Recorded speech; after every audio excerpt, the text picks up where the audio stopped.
তথ্যজনাৰ অধিকাৰ আইনক লৈ শংকিত বিজেপি। RTI আইনক শক্তিহীন কৰাৰ লক্ষ্য।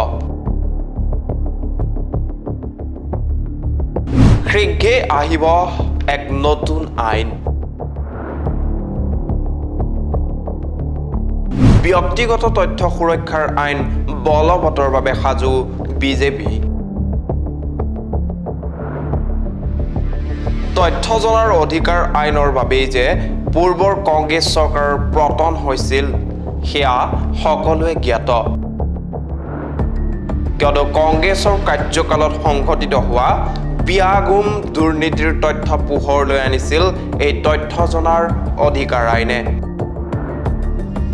বৰ্তমানো সেই একেখন আইনৰ ভূতে খেদিছে বিজেপিকো,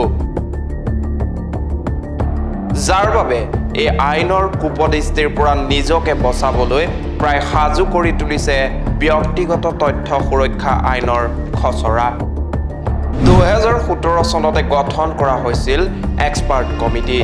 2018 চনৰ জুলাইত এই এক্সপাৰ্ট কমিটিয়ে দাখিল কৰিছিল প্ৰতিবেদন। 2019 চনৰ ডিচেম্বৰত লোকসভাত উত্থাপন কৰা হৈছিল এই বিল, দ্য পাৰ্চনেল ডাটা প্ৰটেকশ্যন বিল 2019।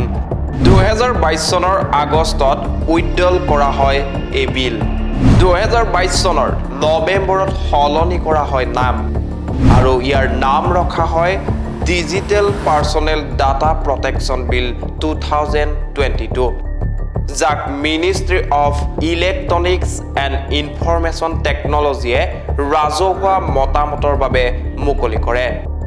আৰু বৰ্তমান এই বিলখনক আইনৰ ৰূপ দি ব্যক্তিগত তথ্য সুৰক্ষা কৰাৰ বাবে সাজু হৈছে বিজেপি। কিন্তু কাৰ ব্যক্তিগত তথ্য সুৰক্ষা দিয়াৰ স্বাৰ্থত এই নতুন আইন অনাৰ চেষ্টা কৰা হৈছে?